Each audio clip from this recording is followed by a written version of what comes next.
Hi hello నమస్తే welcome to మనం TV. నేను మీ భావన. వేసవికాలం మొదలైంది. వేసవికాలం మొదటి నుంచి ముగిసే వరకు అమ్మవారి రోజులే. అంటే మొదటి నుంచి అంటే వేసవికాలం మొదలయ్యే టైంలో ఎల్లమ్మ సాకలతో మొదలు పెడుతూ ఉంటాం. అంటే ఎల్లమ్మకి సాకులు సమర్పిస్తూ నైవేద్యాలు పెడుతూ ఉంటారు. అక్కడి నుంచి మొదలు పెడితే బోనాలు ముగిసే వరకు.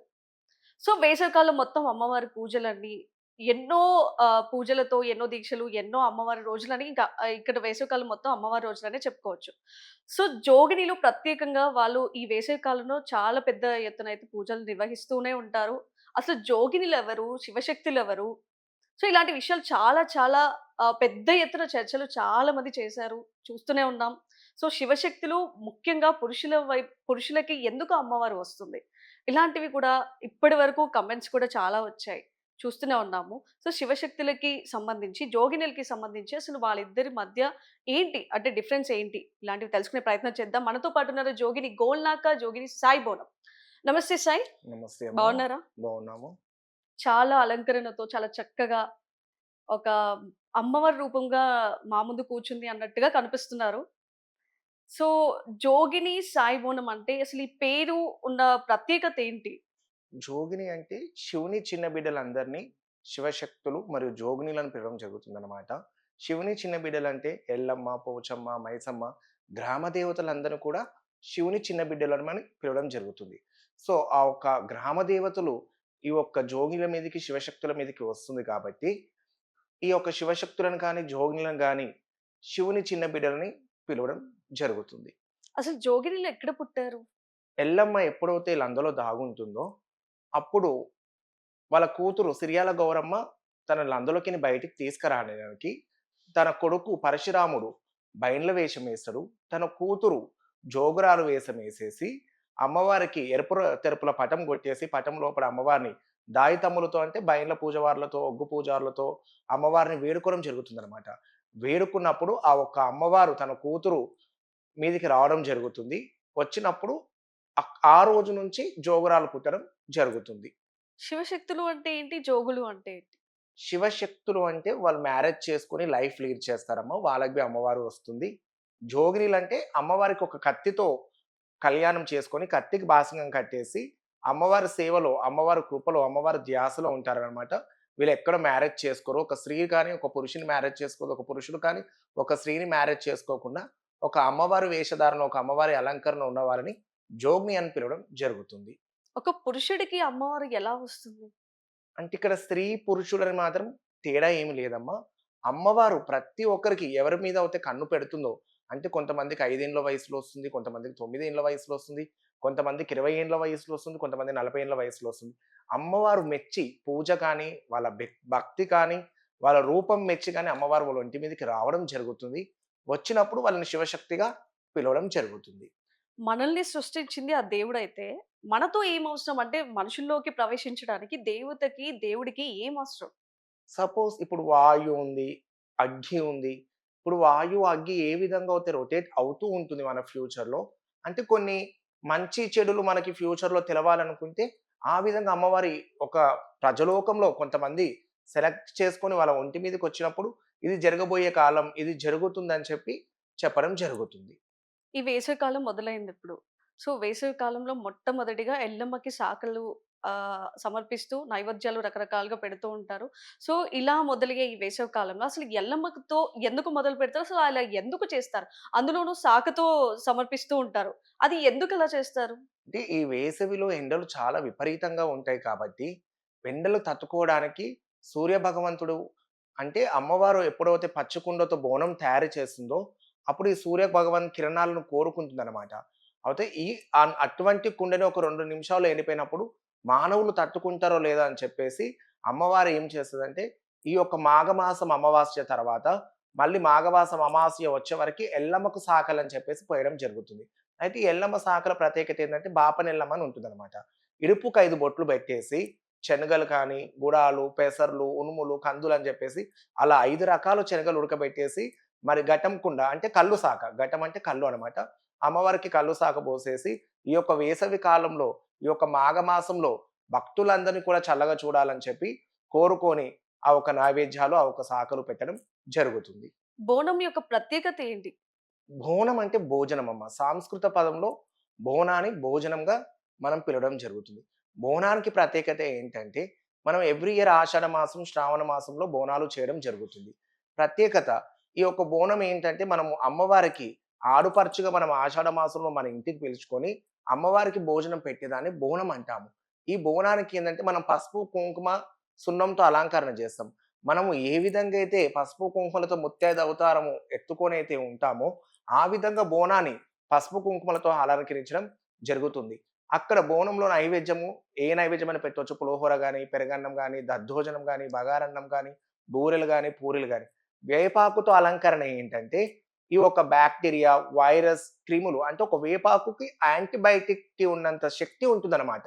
సో, ఆ ఒక్క వేపాకులు పెట్టడం జరుగుతుంది. గండదీపం ప్రత్యేకత ఏంటి, ఏ విధంగా అయితే బోనం పైన దీపం వెలుతురు వస్తుందో, ఆ విధంగా ప్రతి ఒక్కరి ఇంటి లోపల వెలుతురుండాలి. పాడి, పంట, ఆరోగ్యం, సిరి సంపద ఆ విధంగా వెదజల్లుతూ ఉండాలని చెప్పేసి బోనం తీయడం జరుగుతుంది. బోనం అంటే ఇప్పుడు ఆడపడుచులే ప్రతి ఇంటికి బోనం తీస్తారు. వాళ్ళ యొక్క మొక్కులు తీర్చుకోవడానికి ఇంకా రకరకాలుగా ఒక ఏది శుభకార్యం చేయాలన్నా గూడా బోనం తీసిన తర్వాత కూడా చేయడం జరుగుతూ ఉంటుంది. అసలు ఈ బోనం అమ్మ వాళ్ళకి సమర్పించిన తర్వాత ఏదైతే యాటను కోయడం గాని ఇట్లాంటివి చాలా చేస్తుంటారు. అసలు ఎందుకు అమ్మవారికి యాటను కోస్తేనే ఒక మొక్కు తీరుతుంది అనే ఒక నమ్మకం ప్రజల్లో ఎందుకు కలిగింది? అంటే గ్రామ దేవతలో కొన్ని శక్తులు అంటే కొన్ని 1000 సంవత్సరాలు, 200 సంవత్సరాల కింద గ్రామ దేవతలకి కొన్ని శక్తులను ఆశపడతాయన్నమాట బోనం తీసే ముందు. ఆ శక్తులకి అంటే ఈ యొక్క యాటని పర్టిక్యులర్‌గా అమ్మవారికి మనం బలి ఇస్తామని కాదిక్కడ. ఆ ఒక శక్తులకి మనము అమ్మవారికి నైవేద్య రూపంగా యాటలు కోయడం జరుగుతుంది. అంటే శక్తులు నిజంగా ఉన్నాయనుకోవచ్చా? ఆ! 100% గదా! ఇప్పుడు మనము భూతాలనేసి, దయ్యాలనేసి, ఇక్కడ ఒక అబ్బాయికి పిశాక్సి పట్టింది. ఇక్కడ ఒక అబ్బాయికి భూతం పట్టింది. అక్కడేదో మైసమ్మ దగ్గరికెళ్తుంటే మైసమ్మ దగ్గరున్న గాలి అబ్బాయికి తాకిందని చెప్పేసి, మన పూర్వీకుల రాజుల కాలం నుంచి ఉంది కాబట్టి, ఇప్పుడువి మనం చూస్తున్నాము సైంటిఫికల్‌గా. ఎక్కడైనా ఇమేజెస్‌లో ఈ పలానా ఊర్లో ఇక్కడ దయ్యం ఉంది. ఇక్కడ అది ఇది అని చెప్తూ ఉంటారు. అంటే చెప్తూ ఉంటారంటే ఆ దయ్యం వచ్చినప్పుడైతే ఎవరు కెమెరాతో ఫోకస్ చేయరు కదా! అది నిజం కాదు. అంటే ఇప్పుడు మనము ఆల్ ది మోస్ట్ అవుతే చూస్తూనే ఉన్నాము. పర్టిక్యులర్‌గా ఇప్పుడు ఒక మనిషికి ఎవరైనా దయ్యం దయ్యంని చూసిన మనిషి ఉన్నారా ఎవరైనా? ఉన్నారమ్మా. ఎందుకంటే వాళ్ళకి దయ్యం పట్టినప్పుడు వాళ్ళంతా వాళ్ళు మాట్లాడుకోవడము, నవ్వడము, మాలాంటి వాళ్ళ దగ్గరికి తీసుకొచ్చేసినప్పుడు మేము అమ్మవారి బొట్టు కానీ, నిమ్మకాయ గాని పెట్టినప్పుడు ఎళ్ళిపోతున్నా అని చెప్పేసి అరిసేసి వాళ్ళు ఎళ్ళిపోవడము అలాంటివి జరుగుతూ అది ఉంటాయి. మెంటల్‌గా, ఫిజికల్‌గా ఏదైనా సఫర్ అవుతున్న ఒక డిసీజ్ అని కూడా అనుకోవచ్చు కదా! అంటే వాళ్ళు సైకాలజీ ఎఫెక్ట్ ఉంటే వాళ్ళు ఏదో ఒక మేము ఒక బొట్టు పెట్టంగానే, ఒక నిమ్మకాయ పెట్టంగానే ఎళ్ళిపోతున్నాం అని చెప్పేసి ఎళ్ళిపోరు కదా! They they may act for 1 hour, 2 hour లేదా 1 మంత్ లేదా 1 ఇయర్ అలా ఉండొచ్చు కదా! జస్ట్ మేము ఎప్పుడైతే బొట్టు పెట్టి నిమ్మకాయతో చేసేస్తామో ఇమ్మీడియేట్‌గా నేను ఎళ్ళిపోతున్నా అని చెప్పేసి తర్వాత వాళ్ళు కామన్ పబ్లిక్‌లో కామన్ మ్యాన్‌గా ఉండిపోతారు. సో, జోగినీలకి కూడా శక్తులున్నాయా? అంటే జోగిని దగ్గర అమ్మవారు వేద మంత్ర శాస్త్రం అంతా వాళ్ళకి అమ్మవారిది పూజలో, జ్ఞానంలో ఉంటారు కాబట్టి, జోగినిలో ఆ ఒక అమ్మవారిని తలుసుకొని ఆ ఒక బొట్టు కానీ, ఆ నిమ్మకాయ పెట్టడం వల్ల కొన్ని శక్తులు ఉపయోగించడం జరుగుతుంది. గుళ్ళో కూడా పంతులు, వేద మంత్రాలు వచ్చిన వాళ్ళు చాలా మందున్నారు. మరి వాళ్ళకి లేవే శక్తులు? గుళ్ళో కూడా వేద పంతులు, బ్రాహ్మణులు, పండితులు వీళ్ళు కూడా కొన్ని యంత్రాలు రాస్తారు. మనకిప్పుడు ఇల్లు వాస్తు పూజలను చేస్తూ ఉంటారు. వాళ్ళు కూడా యజ్ఞాలు చేస్తూ ఉంటారు. సేమ్ అదే విధంగా జోగినులు కూడా కొన్ని ఉపదేశాలు తీసుకొని, ఆ ఉపదేశాల ద్వారా కొన్ని శక్తులను ఉపయోగించుకోవడం జరుగుతుంది. సరే మీరెప్పటి నుంచి బోనం ఎత్తుకుంటున్నారో? అసలు మీరు అమ్మవారు రావడం ఎప్పటి నుంచి మొదలైంది? నాకు గత 5 ఏండ్ల వయసులోనే అమ్మవారు రావడం జరిగింది. నేను at the age of 11 years నుంచి బోనం ఎత్తుకోవడం జరుగుతుంది. మీరు చదువుకున్నారా? మాది ఎంఎస్సీ లైఫ్ సైన్స్ కంప్లీట్ అండి. హుహు. అంటే ఇవన్నీ చేస్తూనే అది కొనసాగించారు. ఆ! At the time of education నేను అది ప్రాపర్‌గా కంటిన్యూ చేస్తూ ఉన్నాను ఈ ఫీల్డ్. మొదట్లో ఎలా గుర్తించారు మీకు ఇలా అమ్మవారొస్తుంది అని? అంటే మీ పేరెంట్స్ అంటే వంశపారంగా ఏమైనా ఉందా? అంటే ఇంతకన్నా ముందు మా మదర్ వాళ్ళ ఫాదర్‌కొచ్చేదండి. తర్వాత నాకు, మా మదర్‌కొచ్చేది. అంటే నార్మల్‌గా ఎక్కడైనా అమ్మవారి కళ్యాణాలు చేయడం కానీ, బోనాలు చేయడం కానీ, అప్పుడు నా బాడీ వైబ్రేట్ కావడము, కళ్ళలో నుంచి నీళ్ళు రావడము, నేను కింద పడిపోవడము, అలాంటి కొన్ని సింప్టమ్స్ మా పేరెంట్స్ అపియర్ చేసేవాళ్ళు. ఈ చిన్న ఏజ్‌లో ఏంది తను ఇలా చేస్తున్నాడు, ఇదసలు ఏంటి అని చెప్పేసి నన్ను గురువులని ఉంటారనమాట. ఆ గురువుల దగ్గరికి తీసుకెళ్ళినప్పుడు తనకు అమ్మవారు పూనకంగా వస్తుంది. మీరు కొంత టేక్ కేర్ తీసుకొని అమ్మవారిని ఇలా చేస్తే అబ్బాయి ఒక దారిలో ఉంటాడని చెప్పేసి చెప్పడం జరిగింది. ఓకే. తల్లిదండ్రులు మీకిలా జరుగుతుంది అనంటే ఒక సైకలాజికల్‌గా అంటే ఫిజికల్‌గా గూడా ఏమైనా ఎఫెక్ట్స్ జరిగాయా బాడీలో? అంటే ఫిజికల్ ఎఫెక్ట్స్ అంటే మన బాడీ వైబ్రేట్ అవ్వడం, అంటే మెంటల్‌గా మనకిక ఏమి గుర్తుండకపోవడం, అమ్మవారి ధ్యాసలోకెళ్ళిపోవడం మనము. అలా ఉంటుంది. మీరెంతమంది మీ ఇంట్లో? అంటే సిబ్లింగ్స్ ఎంతమంది? అన్నదమ్ములు, అక్క చెల్లెలు? నేను, మా బ్రదర్ 2 మెంబర్స్. ఇద్దరు బ్రదర్సే. ఇద్దరు అంటే మీ బ్రదర్స్. అమ్మగారికి ఇద్దరు కొడుకులే. కొడుకులే. ఓకే. అంటే మీకు అన్నయ్య ఇంకొకతను? తమ్ముడు. తమ్ముడు. ఓకే. ఆయన నార్మల్‌గానే ఉంటారా? లేదంటే మీలాగే ఆయన కూడా తను అమ్మవారు నార్మల్‌గే ఉంటారు. హ్మ్. తను ఎంకామ్ కంప్లీట్. హ్మ్. తను జాబ్. సో, మీ వృత్తి ఏంటి? ఇప్పుడు మీరు ప్రొఫెషనల్‌గా ఏమైనా జాబ్ చేస్తున్నారా? లేకపోతే ఏంటి? లేదమ్మా, నేను అమ్మవారి ధ్యాసల్ని మేము పీఠం చెప్పడం జరుగుతుంది. మంగళవారం, ఆదివారం భవిష్యవాణి రూపంగా మంగళవారం, ఆదివారం కామన్ పబ్లిక్‌కి మేము భవిష్యవాణి చెప్తూ ఉంటాము. దేవుని లగ్గం కళ్యాణంలో మేము బోనం ఎత్తుకొని నృత్యం చేయడానికి వెళ్తూ ఉంటాము. ఓకే. సో, శక్తులు, శక్తులు అనంటారు. ఆ శక్తులు దేనికి పనికొస్తున్నాయి అసలు ఆ శక్తులు? అంటే మీకు మీరు ఊగిపోయి, అమ్మవారు మాలో ప్రవేశించింది. మేము భవిష్యవాణి చెప్తాము. మేము జరగబోయేది చెప్తాము, జరిగింది చెప్తాము అనంటూ ఇదేదో పలికిన మాటలే పలకడం తప్పితే, పెద్దగా శక్తులు అనేది ఏం నిరూపించుకుంటున్నాయి? ప్రజలకి ఏం కన్వే చేస్తున్నారు? అంటే మీరు చూసినట్టయితే సికింద్రాబాద్, ఉజ్జయిని మహంకాళి, లాల్ దర్వాజా, ఉజ్జయిని మహంకాళిలో కరోనా టైంలో పలానా రోజు ఈ యొక్క కరోనా మన ఒక రాష్ట్రంకి వస్తుందని చెప్పి హెచ్చరించడం జరిగింది. ప్రభుత్వాలు మారే ముందు గిట్ట ప్రభుత్వాలు ఈ యొక్క నెక్స్ట్ వచ్చే ప్రభుత్వం మారుతుంది అని చెప్పడం జరిగింది. అవి కామన్‌గా పబ్లిక్ అందరూ చూస్తూనే ఉన్నారు. ఇప్పుడు పిల్లలు గాని వాళ్ళు మా దగ్గరికి రావడము, పెళ్ళిళ్ళు గాని వాళ్ళు మా దగ్గరికి రావడం, మా దగ్గరకొచ్చాక మేము అమ్మవారి పసుపు కుంకుమలతో వాళ్ళకి పిల్లలు కావడం, పెళ్ళిళ్ళు కావడము, మళ్ళీ వాళ్ళకి ఇంట్లో ఏదైనా ఆర్థికంగా ఇబ్బందులున్న వాళ్ళు, ఏదైనా నరదిష్టి ఉన్నవాళ్ళు, అలాంటి వాళ్ళు మా దగ్గరకొచ్చినప్పుడు మా యొక్క శక్తులను ఉపయోగించి, అంటే అమ్మవారి ధ్యాసలో మేము పూజలు చేసినటువంటి బండారు, అభిషేకం చేసినటువంటి బండారు కుంకుమని మేము ఇవ్వడం వల్ల అమ్మవారి శక్తులు ఉపయోగపడుతున్నాయని మేము అనుకుంటున్నాము.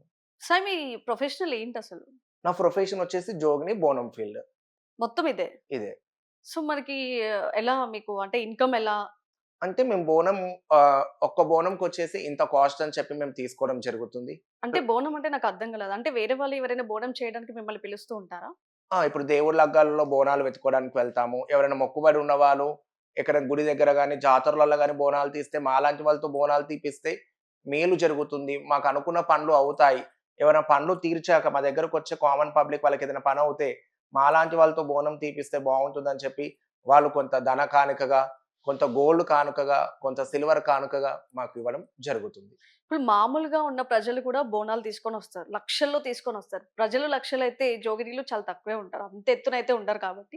సో, ప్రతి బోనాల పండుగకి గుడికి వెళ్తున్న సమయంలో అందరూ క్యూలో ఉంటారు. జోగినీలు సెపరేట్‌గా వస్తారు. అక్కడ ఉన్న పంతులు కూడా ప్రత్యేకంగా ఓకే. జోగినీలు వస్తున్నారు అని వాళ్ళ బోనాన్ని స్వీకరించడం జరుగుతుంది. ఎందుకలా? అంటే మీ బోనానికి ఉన్న ప్రత్యేకత ఏంటి? అంటే ఒంటి మీద మేమెప్పుడైతే బోనం ఎత్తుకుంటామో, అప్పుడు ఒగ్గు పూజావారులు గాని, బైండ్ల పూజావారులు గాని మాకు వీరగంటకాలేస్తారనమాట. అంటే అమ్మవారిని మా ఒంటి మీదకి భావించడానికి కొన్ని మంత్రశక్తులతోని అమ్మవారిని మా ఒంటి మీదకి రప్పిస్తారనమాట.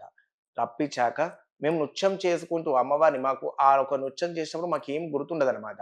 ఏ విధంగా అయితే మమ్మల్ని అమ్మవారు నృత్యం చేయిస్తుందో, ఆ విధంగా మేము నృత్యం చేసుకుంటూ అమ్మవారి దేవాలయం గర్భగుడి వరకి ఆ ఒక్క భోజనాన్ని అమ్మవారికి స్వీకరించే వరకి మేము ఆడుకుంటూ అమ్మవారికి భోజనం ఎక్కియడం జరుగుతుంది.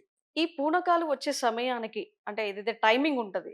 అదేంటి పర్టిక్యులర్‌గా ఒక టైంలోనే రావాలి. ఇలా వాటికైతే పర్టిక్యులర్ టైమింగ్స్ అయితే ఉంది అని నేను చెప్తాను. ఎందుకంటే ఈ టైమింగ్‌లోనే పూనకం వస్తుంది. ఎందుకంటే ఇప్పుడు మీరు పడుకున్నారు. నిద్రిస్తున్న టైంలో అయితే మీకు పూనకాలు రావు. ఏదైనా ఒక అకేషన్ జరుగుతుంది. ఏదైనా పూజలు జరుగుతున్నాయి. ఆ టైంలోనే వస్తుంది. అన్నదానికి కారణం ఏంటి? అంటే కొన్ని మంచి, చెడు అని ఉంటాయమ్మా. ఇప్పుడు అమ్మవారంటే మనము ఎక్కడ పూజ గది పెట్టాలి, ఎక్కడ పూజ చేయాలి మనం అక్కడ మాత్రమే చేస్తాము. అంటే దేవుడిని చూస్తేనే పూనకాలొస్తాయా? అంటే అమ్మవారు రూపం మనకి ఎప్పుడైతే కళ్ళకి కనిపిస్తుందో, ఆ కళ్ళకి కనిపించినప్పుడే అమ్మవారు మన ఒంటి మీదకి హావిచ్చడం జరుగుతుంది. ఎక్కడంటే అక్కడ స్టూడియోలలో కూర్చొనో, సినిమా హాటల్స్‌లో కూర్చొనో, పార్క్స్‌లో కూర్చొనో, హోటల్స్‌లో కూర్చొనో అలా అయితే అమ్మవారు రాదు కదమ్మా! ఎందుకంటే మాకంటూ ఒక స్థానం ఉంటుంది. అమ్మవారిని మా ఒంటి మీదకొచ్చినప్పుడు మాకో స్థానం ఉంటుంది. మేమంటూ పుట్టమనతో గద్దెసుకోవడం ఇంటి లోపల ఒగ్గు పూజాలను పిలిసేసి, ఒక యంత్ర ప్రతిష్ఠ చేపియడం బ్రాహ్మణునితో. మాకంటూ కూర్చోవడానికి ఒక సింహాసనం ఉంటుంది. ఆ ఒక్క సింహాసనం మీద కూర్చున్నప్పుడు మాత్రమే మాకు ఒంటి మీదకి అమ్మవారు రావడం మీరు రోడ్ల పైన జరుగుతుంది. ఎక్కడ పడితే అక్కడ వెళ్తూ ఉన్న టైంలో గూడా మీకు పూనకాలొస్తూనే ఉంటాయి. మరి దాన్నెలా చూడొచ్చు? అంటే రోడ్డు మీద ఎక్కడంటే అక్కడ రావమ్మా. ఎవరైనా దేవుని లగ్గాలు చేసినప్పుడు గాని, కళ్యాణాలు చేసినప్పుడు కానీ, అక్కడ రోడ్డు మీద వెళ్తుంటే ఆ ఒక్క పూనకం వచ్చే అబ్బాయికి ఆ డోలు సప్పుడుకి అమ్మవారు ఒంటి మీదకి హావిచ్చడం జరుగుతుంది. అంటే ఆ డోలు సప్పుడుకి గూడా పూనకాలొచ్చేస్తాయి. పూనకాలు రావడం జరుగుతుంది. సో, నేనంటాను పూనకాలు నిజం కాదు. ఈ శక్తులు నిజం కాదు. అంటే మీరు ప్రజలకి నమ్మించేలాగా అంటే నమ్మకం కలిగేలాగా ఒక మాటలో ఏం చెప్తారు? అంటే నమ్మిచ్చడం అంటే అమ్మ పూనకం అనేది ఈ రోజు కాదు, ఆ రోజు కాదు. ఎప్పుడైతే మనకి అక్కన్న మాదన కాలంలో మిరియాల మండిలో చాలా మంది వైరస్ వచ్చేసి, బాక్టీరియాస్ వచ్చేసి ఎంతో మంది చనిపోవడం జరిగింది. గోల్కొండ కిలలో. అప్పుడు అమ్మవారిని అక్కడ ప్రతిష్ఠాపన చేయాలంటే ఒక శివశక్తి, ఒక జోగిని అక్కడ సిగము అంటే పూనకం విధంగా సిగమూగి ఇక్కడ ఈ యొక్క విగ్రహాన్ని పెట్టాలి. ఈ యొక్క విగ్రహాన్ని పెట్టి మీరు గ్రామమంతా బలి చల్లినట్టవుతే మీ అందరిని కాపాడతా అని చెప్పేసి ఆ రాజుల కాలంలోనే అమ్మవారిని నిర్ణయించుకోవడం జరిగింది. దేవుడంటే ఏంటి? శక్తులంటే ఏంటి? శక్తులంటే కొన్ని భూతాలు, దయ్యాలు, పీశాక్షులు, చేతబడి, భానుమతి అలాంటి వాటి నుంచి శక్తులను పిలవబడుతుంది. దేవుడంటే మన ఒక ధ్యాస, జ్ఞానం, భక్తితో మనం చేసే పూజలకు మనం దేవునికి ఆరాధిస్తాం. సమాజంలో ఎన్నో సంఘటనలు, ఎన్నో నేరాలు, ఎన్నో ఘోరాలు జరుగుతున్న సమయంలో మీ శక్తులు ఏం చేస్తున్నాయి? దేవుడు ఏం చేస్తున్నాడు? జోగినీలుగా మీకు శక్తులొస్తాయి, మాకు అమ్మవారొస్తది అని చెప్తున్నారు. మరి మీరు అసలు ఏం చేస్తున్నారు? ఇన్ని ఘటనలు, సంఘటనలు జరుగుతూ ఉంటే, ఇన్ని నేరాలు జరుగుతూ ఉంటే మీరేం చేస్తున్నారు? మా శివశక్తులు కానీ, జోగినులు కానీ అమ్మవారు ధ్యాసలో ఎళ్ళేసి అలా ఎలాంటి ఘోరాలైనా గానీ, ఆ ఘోరాలకి తగిన శిక్ష వెయ్యాలని చెప్పేసి మేము అమ్మవారిని మనస్ఫూర్తిగా కోరుకుంటున్నాము. అలాంటి శిక్షలు ప్రజలు పడుతూనే ఉన్నాయి. అయినా మన ప్రజలోకం అంటూ మారడం లేదు. కానీ ప్రతి ఒక్కటి ఇవాళ తలంటూ ఏదో పాపం చేస్తే ఈ రోజుకి ఈ పాపం మనకు అయిపోతదని చెప్పి అయిపోదండి. అది మన పిల్లలకి 7 తరాలు ఆ పాపం మనకు తగులుతూనే ఉంటుంది. అంటే ఆ పాపాలు అంటే పాత కాలంలో అంటే గతంలో చేసిన పాపాలు ఇప్పుడు వెంటాడుతున్నాయి. అది నిజమేనా? అది 100% అండి. ఎలా సపోజ్ చెప్పొచ్చు? మనం ఒకరిని చంపాము. లేదా ఎవరైనా రోడ్‌లో యాక్సిడెంట్‌లో హిట్ చేసి చంపాము. లేదా ఏదైనా వాడిని రేప్ చేశాము. అది అంతటితోనే పాపం అయిపోదు. నెక్స్ట్ కమింగ్ జనరేషన్‌లో మన పిల్లలకి, లేదా వాళ్ళ పిల్లలకి, లేదా వాళ్ళ పిల్లలకి అది కంపల్సరీ తాకే ఉంటుంది. తప్పు చేసిన ఒక మనిషి అయితే వాళ్ళ పిల్లలు చేసిందేంటి నేరం? అంటే గత కాలంలో మనం చూసినప్పటి నుంచి కూడా మనం ఇప్పుడు ఏదైనా బ్రాహ్మణుల దగ్గరికెళ్ళినా గాని, మాలాంటి వాళ్ళ దగ్గరికొచ్చా గాని, మనం పంచాంగం అని చెప్పేసి చూస్తూ ఉంటాము. ఇప్పుడు మీరు చెప్పిన పదము నాకు నచ్చలేదు. ఒక లాజిక్ ఉంది దీంట్లో. ఇప్పుడు నాకు ఆకలేస్తే మీరు తింటే కడుపు నిండదు. నేను తింటేనే కడుపు నిండుతది. మరి అలాగే మీరు చేసిన పాపానికి నేను ఎందుకు శిక్షను అనుభవించాలి? శిక్ష అంటే అమ్మ, అది మనకి ఎంకట భగవంతుడు రాసిన రాతలో అలా కంటిన్యూ అవుతూ ఉందన్నమాట. అంటే ఇప్పుడు ఎలా అంటే, ఇప్పుడు సపోజ్ ఓ తండ్రి ఓ పాపం చేశాడు. ఆ పాపం తనతో అంతం కావట్లేదు. ఇప్పుడు మనం భగవద్గీత అవంతా చదివినట్టయితే, మనకు అందులో పురాణతులు మొత్తం ఉంది. తను ఒక్కడితోనే అంతం కావట్లేదు. ఆ పాపం అంటూ తన కడుపులో పుట్టిన పిల్లలకి ఎందుకంటే తన జీన్స్ కలిసి ఉంటుందక్కడ. కాబట్టి ఆ జీన్స్ కలిసిన నేచర్‌కైనా తన కూతురికి కానీ, తన పాపకు కానీ ఆ పాపం కంటిన్యూ‌గా హరికడతడం జరుగుతుంది.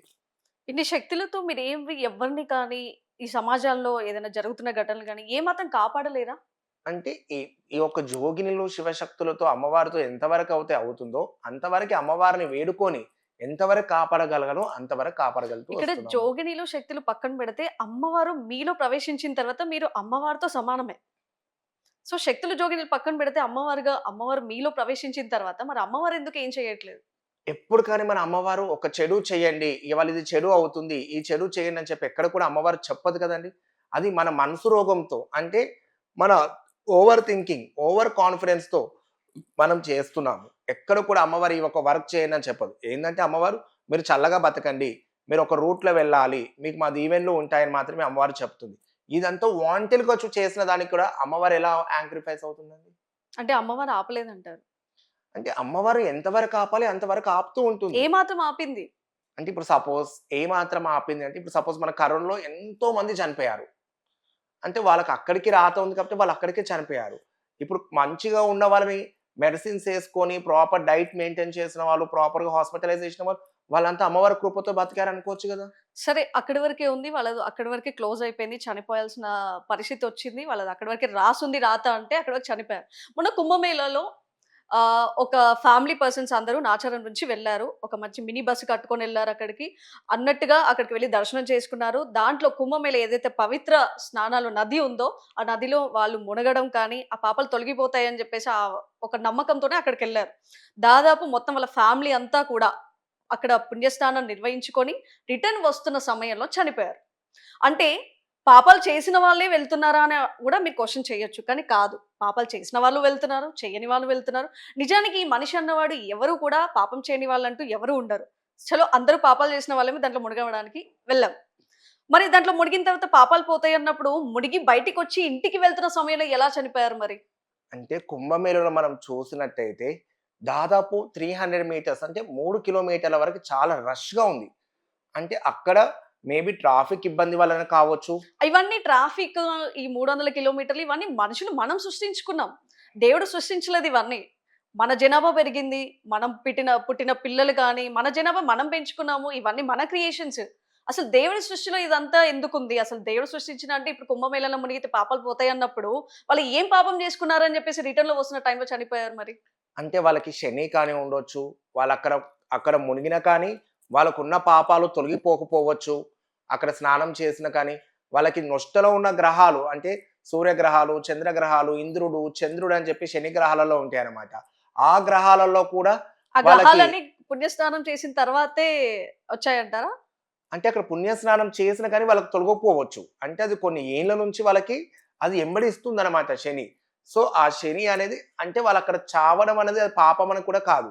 ఎందుకంటే ఇప్పుడు కొంతమంది అంటారు, "ఎక్కడ సచ్చినా సావకున్నా కాశీకెళ్ళి కాసి సస్తే మన యొక్క ధర్మం ప్రకారము స్వర్గానికి సీదెళ్ళిపోతాము, నరకానికెళ్ళిపోము" అంటారు.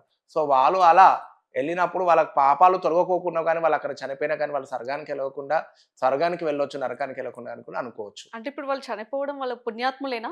100%. పుణ్యాత్ములని నేను అనుకోవట్లేదు. ఒక పాపం చేసుకొని అంటే ఒక పుణ్యం కోసం అని వెళ్తే ఒక పాపం ఎదురైంది అని ఇప్పుడు వాళ్ళ పేరెంట్స్ చూడండి, వాళ్ళ ఫ్యామిలీ వాళ్ళు ఎంత రోదిస్తున్నారు. అంటే ప్రతి దగ్గర మనమైతే ఎలా అంటే ఇప్పుడు మనం సపోజ్ ఏదైనా టూర్ ఎళ్తాము. అక్కడ కుంభమేళానే కాదు. ఏదైనా టూర్ ఎళ్తాము. ఏదైనా టెంపుల్‌కెళ్తాము. బై మిస్టేక్ రోడ్ యాక్సిడెంటే కావచ్చు, ఇన్సిడెంట్సే కావచ్చు. అది ప్రతి ఒక్కటి మనం భగవంతుడు చేసిన కృపనే అనుకోవద్దు కదా! కొంత మన మిస్టేక్ బి ఉండొచ్చు. మేబీ హ్యాండిల్ క్రాస్ కావడము, లేదా డివైడర్ కావడము, డివైడర్ టచ్ కావడము. అంటే ఏదో కొన్ని పొరపాట్లు. అంటే ఆ పొరపాట్లన్నీ దేనివల్ల అవుతున్నాయి? అంటే మనకక్కడ గ్రహాలు, మన ఒంటి మీద ఉన్న గ్రహాలు పేరు పైన ఉన్న గ్రహాలు సరింగా లేకపోవడం, లేదా మన ఎంబడి శని ఎంబడించడం. అలాంటివి జరిగినప్పుడే ఇలాంటివి కావడం జరుగుతాయి. సో, మనుషుల్లో అమ్మవారొస్తుంది. ఇలాంటి అమ్మవార్లే గాదు, ఇప్పుడు పురుషుల్లో అమ్మవారే వస్తుంది అన్న క్వెషన్ నేను ఇందాకే అడిగాను గాబట్టి, సో, ఎందుకు అమ్మాయిలకి అంటే అమ్మాయిలకి అమ్మవార్లు రావడం, జోగినీలు గూడా రావడం చూస్తూనే ఉన్నాము. పురుషుల వైపు ఎందుకు ఇప్పుడు నరసింహస్వామి అని, వెంకటేశ్వర ఇట్లా చాలా ఉన్నాయి. ఇప్పుడు నరసింహస్వామి కూడా మనకి కొంతమందిలో ప్రవేశిస్తుంది. ఇలాంటి కొన్ని చూపిస్తారు. వాళ్ళ యొక్క రూపాన్ని చూపిస్తారు అంటారు. అది నిజమేనా? అవునమ్మా. నరసింహస్వామిది చాలా ఉగ్ర రూపం ఉంటుంది. సింహ రూపము. కొంతమంది పురుషులకు గాని, స్త్రీలకు గాని స్వామివారు కూడా ఒంటి మీదకి రావడం జరుగుతుంది. సాయి మీ ప్రొఫెషనల్ ఏంటి అనంటే నేను చదువుకున్నాను. బాగా ఓకే. సెటిల్ అయిపోయారు. అంటే ఆర్థికంగా కాకుండా స్టడీ పరంగా అయితే ఎడ్యుకేషన్ కంప్లీట్ చేశారు. మరి మీ ఒంటి మీద చూస్తే చాలా పెద్ద ఎత్తున బంగారం అయితే చాలా భారీగా ఉంది. ఇదంతా ఎక్కడి నుంచొచ్చింది? అంటే మీరైతే స్పెషల్‌గా ప్రొఫెషనల్ ఏం లేదు. నేను బోనం మాత్రమే చేసుకుంటూ నా ఒక ఫీల్డ్ ఇదే అని చెప్తూ వచ్చారు. మరి ఈ బంగారం యొక్క కారణం ఏంటి? ఎక్కడి నుంచొచ్చింది? After my completion of my BSc నేనెప్పుడైతే బీఎస్సీ కంప్లీట్ చేశానో, అప్పుడు నేను 4 ఇయర్స్ టీచింగ్ చేశాను బయాలజీ. ఆఫ్టర్ దట్ నేను ఎంఎస్సీ కంప్లీట్ చేసుకున్నాను. At the time of my education జాబ్‌తో పాటు నేను బోనాలు వెతుక్కోవడం జరుగుతుండేనమాట. అంటే ఇంతగనం ఎలా వచ్చిందంటే, పెళ్ళిళ్ళు కాని వాళ్ళు మా దగ్గరకొచ్చినప్పుడు, పిల్లలు కాని వాళ్ళు మా దగ్గరకొచ్చినప్పుడు, వాళ్ళు ఒక చిన్న గిఫ్ట్‌గా, ఒక కానుకగా మాకు బంగారం రూపంలో గాని, ధన రూపంలో గాని మాకు పెట్టేవాళ్ళు.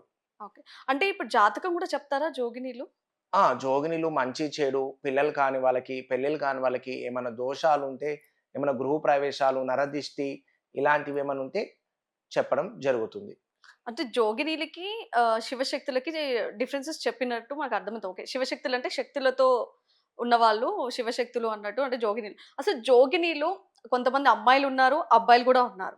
అమ్మాయిలు పెళ్ళిళ్ళు చేసుకున్న వాళ్ళ పిల్లలు గూడా ఉన్నారు. అట్లాంటి వాళ్ళలో ఎందుకో అమ్మవారు అలా ప్రవేశించి అలా చేయడం, అది నిజం కాదు అన్న విమర్శలు చాలా వస్తున్నాయి. అదే అడ్డు పెట్టుకొని గూడా కొంతమంది అని అనుకోవడానికి లేదు. దేవుడి పేరు పెట్టుకొని, దేవుడిని అడ్డం పెట్టుకొని కూడా కొన్ని పూజలు చేస్తాం, మేము ఇది చేస్తాం, అది చేస్తామని, మాకు అమ్మవారొస్తుంది అని కొన్ని ఫేక్ వాళ్ళు గూడా చాలా మందున్నారు. ఈ మధ్య ఎక్కువ పుట్టుకొస్తున్నారు బయటికి. ఇప్పుడు మనం చూస్తాం రీసెంట్‌గా ఒక నాగసాధు. తను చూస్తే ఎక్కడ చూసినా నగ్నంగా ఉండి తను గుడిలోకి ప్రవేశించి నేను ఇలాగైతేనే హోమం చేస్తాను. నేను దేవుడిని ఇలానే దర్శించుకుంటాను అంటూ తను వెళ్ళడం చూస్తున్నాం. ఇప్పుడు మన కుంభమేళాలో గూడా తనని చూసాం. నాగసాధులు గాని చాలా మందున్నారు.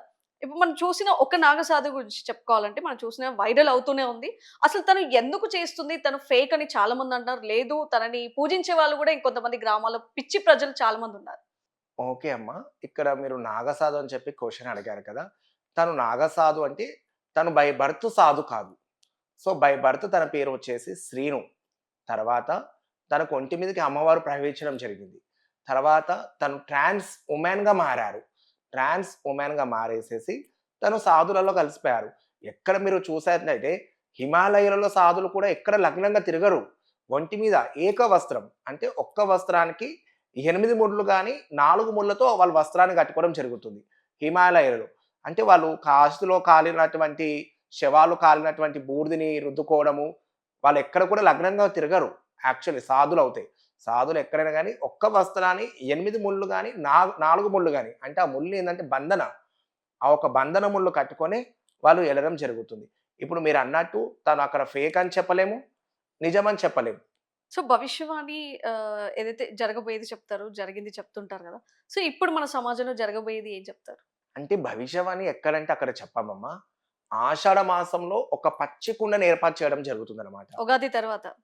ఆషాఢ మాసం ఆఫ్టర్ ఉగాది. ఉగాది. ఉగాది తర్వాత ఒక పచ్చి కుండని ఏర్పాటు చేసి, ఆ ఒక కుండని భూమిలో పాతేసి, ఆ ఒక కుండ పైన చాట పెట్టేసి, ఆ ఒక ఎవరైతే జోగిని కానీ, ఒక మాతంగి గాని, ఆ ఒక చాట మీద నించొని చెప్తాదో, ఆ టైమింగ్‌లో మాత్రమే ఆ ఒక భవిష్యవాణి చెప్పగలుగుతాం. ఓకే.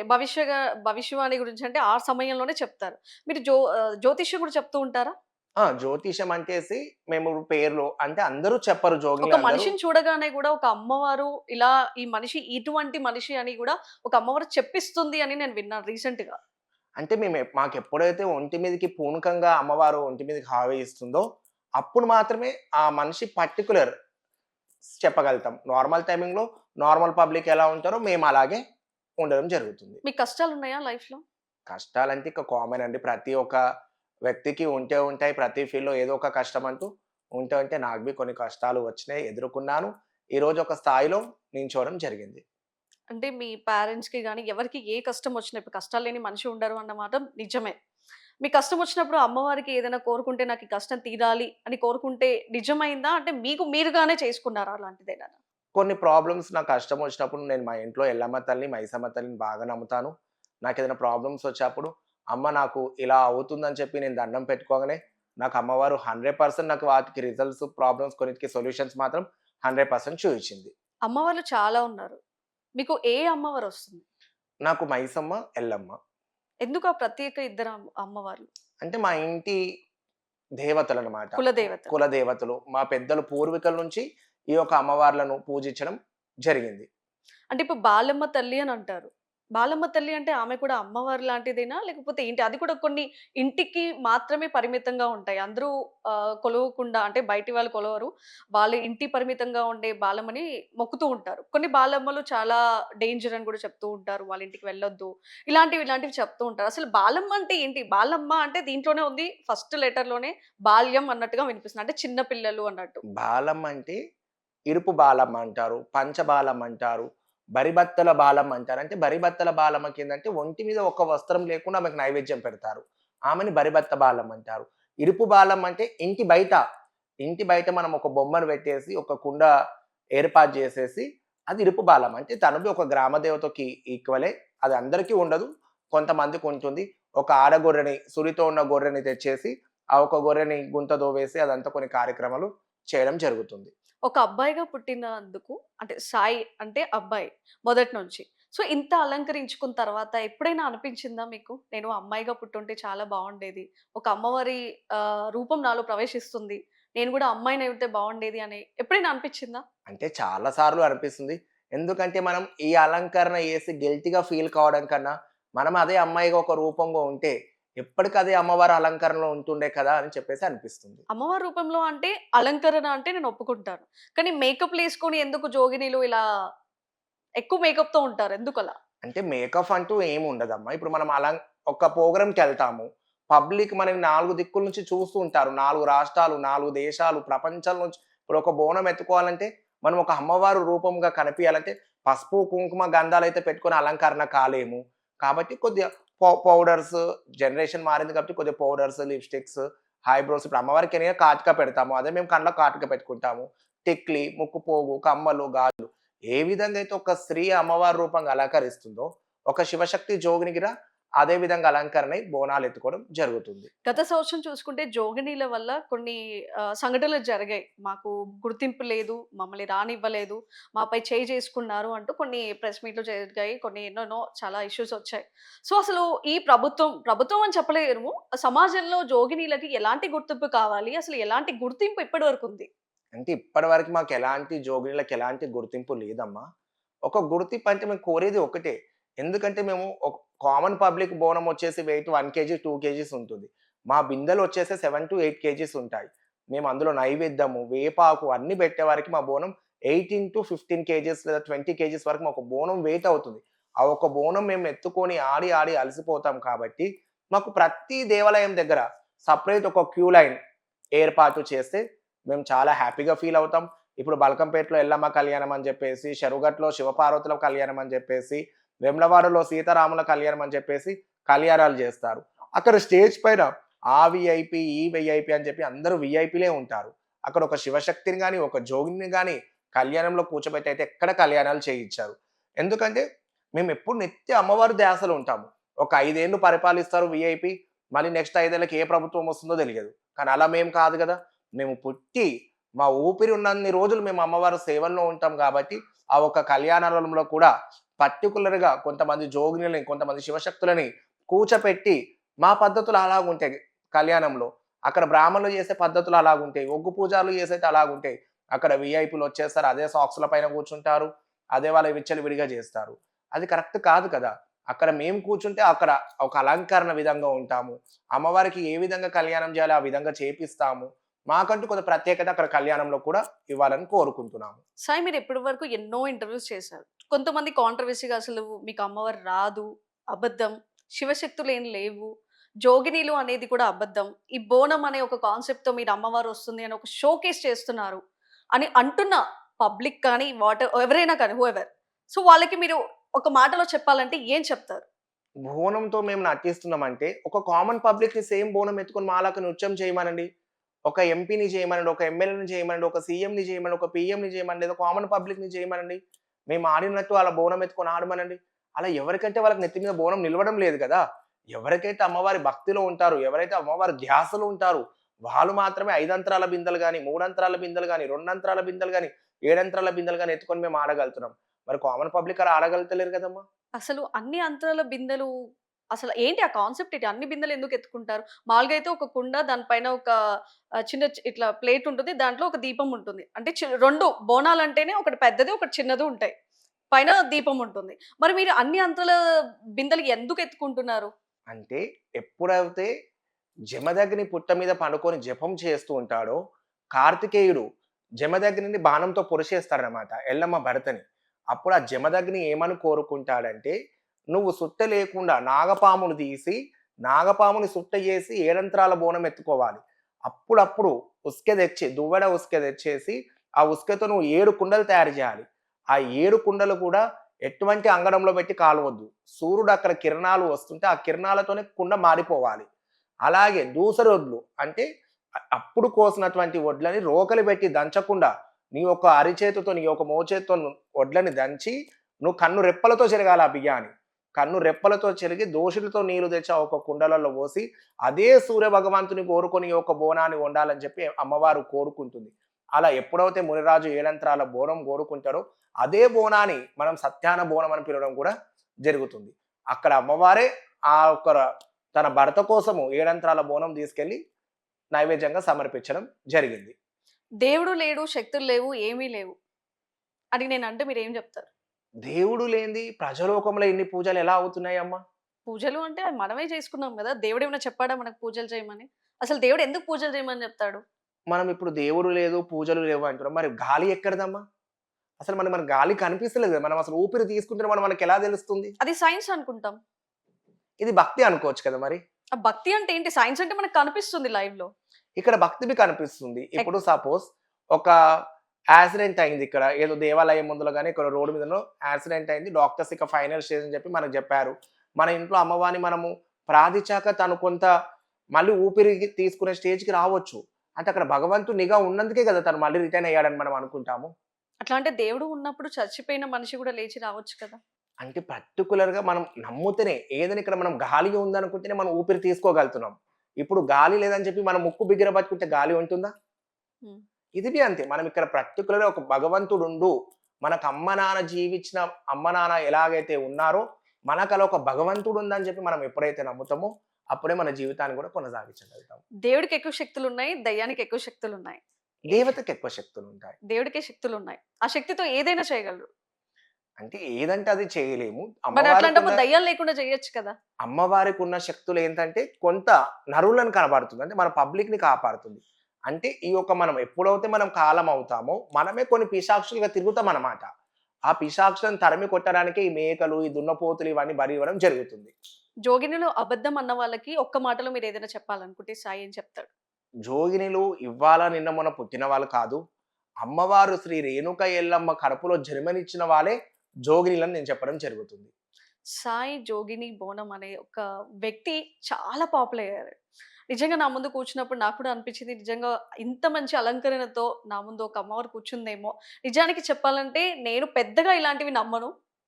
ప్రజలు అడుగుతున్న క్వెషన్‌లే మేము యాస్ ఎ జర్నలిస్ట్‌గా, ఒక యాంకర్‌గా మేము కూడా ఆ రూపంలో వాళ్ళు అడిగే ప్రశ్నల్ని మేము మీ ముందు తీసుకొస్తాం. వీటిని ఏది విమర్శించడానికి లేదు.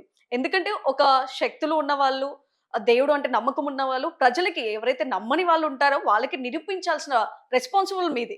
సో, ఆ రూపంలో వచ్చిన క్వెషన్‌లు మాత్రమే మేము అడుగుతూ ఉంటాము. సో, దీన్ని నిరూపించాల్సుకున్న చాలా చాలా ఒక బాధ్యత అయితే జోగినీలే కాదు ప్రతి ఒక్కళ్ళు ఎవరైతే అమ్మవారిని వాళ్ళు ప్రవేశిస్తారు అనుకుంటూ చాలామంది చెప్తున్నారు. ఎందుకంటే ఈ సమాజంలో ఇప్పుడు ఉన్న ఈ జనరేషన్‌లో ఇలాంటివన్నీ ఫేక్ అనే విమర్శలు చాలా వినిపిస్తాయి. ఎవరైతే నిజంగా ఉన్నా గూడా వాళ్ళని అబద్ధం అంటున్నారు. సరే ఇలాంటి సమాజంలో ఎలాంటి మార్పులు వస్తే ఇలాంటి వాళ్ళకి ఒక ప్రాముఖ్యత ఉంటుందంటారు? అంటే ముందుగా శివశక్తులకి, జోగునులకంటూ మాకు పర్టిక్యులర్‌గా మాకొక ప్రభుత్వాల నుంచి మాకంటూ ఒక గుర్తింపు రావాలి. గుర్తింపు వచ్చేసి సీనియర్ శివశక్తులున్నారు. వాళ్ళని గుర్తిచ్చేసి వాళ్ళకి కొన్ని ఐడీ కార్డ్స్ స్పెసిఫిక్‌గా. హుహు. ఐడీ కార్డ్స్ గురువుల కిందకని చెప్పేసి వాళ్ళకి ఐడీ కార్డ్స్ ఇవ్వాలి. ఐడీ కార్డ్స్ ఇచ్చిన గురువులు ఏం చేయాలంటే వాళ్ళని శిష్యులుగా ఎన్నుకుంటారు. వీళ్ళు నిజమా? కాదా? అని చెప్పేసి అలా ఎన్నుకున్నప్పుడు ఫర్దర్‌గా మళ్ళీ మేము వాళ్ళకి ఐడీ కార్డ్స్ చేపియడం జరుగుతుంది. ఇప్పుడు మీరు సమాజంలో ఎంతో మందిని చూస్తున్నారు. రీసెంట్‌గా మేము గుడి కడతామని చెప్పేసి ఒక అమ్మాయి నేను అది చేస్తాను, ఇది చేస్తాను అని చెప్పేసి మీడియా ముందుకొచ్చింది. తర్వాత అదంతా అయిపోయాక తను ఫైనల్‌గా మేము ఫేక్ అని చెప్పేసి తను నిర్వహించడం జరిగింది. అంటే మా దాంట్లో కూడా పెద్దలు ఉంటారన్నమాట. ఎవరు నిజము, ఎవరు అబద్ధము, ఎవరు ఏ పని చేస్తారని చెప్పి ప్రతి ఒక్కటి అబ్జర్వ్ చేస్తారు. అక్కడ ఎవరికైతే వాళ్ళు నిజం కాదనిపియరో వాళ్ళకంటూ మాదొక యూనిటీ ఉంటుంది. వాళ్ళకి వేయాల్సిన శిక్ష కూడా మేము వేసి నిరూపిస్తాము. చాలా చక్కగా వివరించారు సాయి. ఇలాంటి ఒక మంచి మెసేజ్ ప్రతి ఒక్కరిలో కూడా మీ యొక్క మాటలు, మీ యొక్క శక్తుల గురించి కూడా వాళ్ళకి మంచి మెసేజ్ వెళ్ళాలని కోరుకుంటున్నాను. Thank you. Thank you.